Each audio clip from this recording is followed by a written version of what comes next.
The world champions.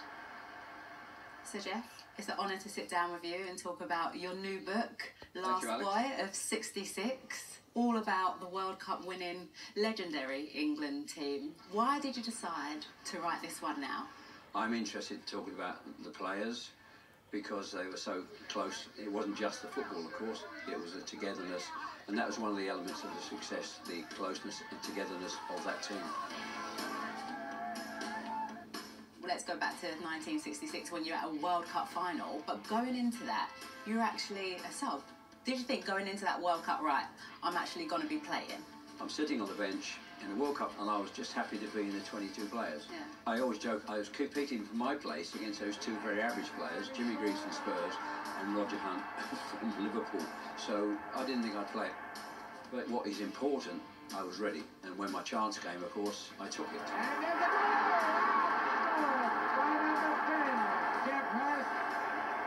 And what do you remember about that final? Clearly remember, we came out in the tunnel, the Germans on here, we were here, and the noise coming from the stadium, I felt was like the whole country up there, not just 90 or 1,000.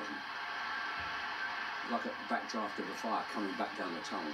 It was just absolutely amazing. I think one of the standout things we all remember from that final is you scoring a hat-trick. I was very fortunate. My father played football to a certain degree. He spent hours teaching me to kick with my left foot, so I was very two-footed. Hence, scoring a goal with both feet, and the header, of course, made it the unique hat-trick. Only Kylian and Mbappe did it in the World Well, they got beat. In 2022, yeah, they did get beat. And he had 2 penalties. Being known as that first player to ever score a hat-trick in a final, did that affect you and your family in terms of the privacy that goes with that? It certainly has changed my life. It certainly has changed the life of everybody around me. We're not a celebrity family. My wife is a very private person, and as I jokingly say about her, she's got a large hammer with 2 very large nails, which keeps my feet firmly on the floor. Was your wife involved with you in terms of doing this book? She was, yes, because of some family issues we wanted to talk about slightly more, in more depth in this book. I felt it was important that she had an involvement in it. She thinks the swearing is a bit too much in the book, but as I explained to her, football is not something where you can say, would you please pass the ball to me? What research did you have to do for it? An enormous amount of work and research, but a lot of it's to do with these hundreds of photographs and scrapbooks I've kept that my father-in-law did at the time, and they were in a dungeon downstairs in the garage. In terms of football now, we all know there's a lot of money and reward that comes with it, very different from when you played. So when you were thinking about coming towards the end of your career, what was the plan then? The plan, very simply, was to find a job.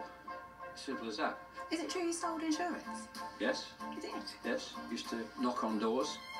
To learn the trade of selling, we did the course, and one of the things we had to do was open the telephone book, and whoever you put your finger on, you had to ring them and make an appointment.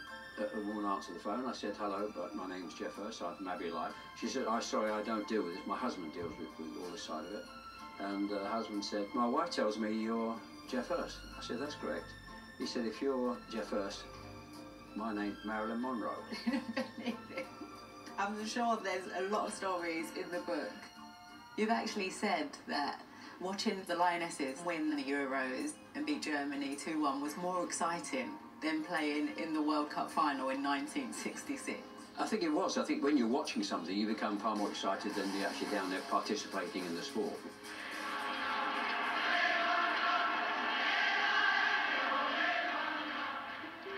Banksy, George, Jack, Moro, Ray, Nobby, Borley, Bobby, Roger, Martin, and me, Geoff Hurst, the last boy of '66. Looking back on your career, what is it that you miss most about football? I certainly miss the teammates I play with. Every time I see a picture now of the team, either one or two of us or the team as a whole, brings great sadness to me that they're no longer here. They're the things I miss, that teamwork and camaraderie is such an important part of football.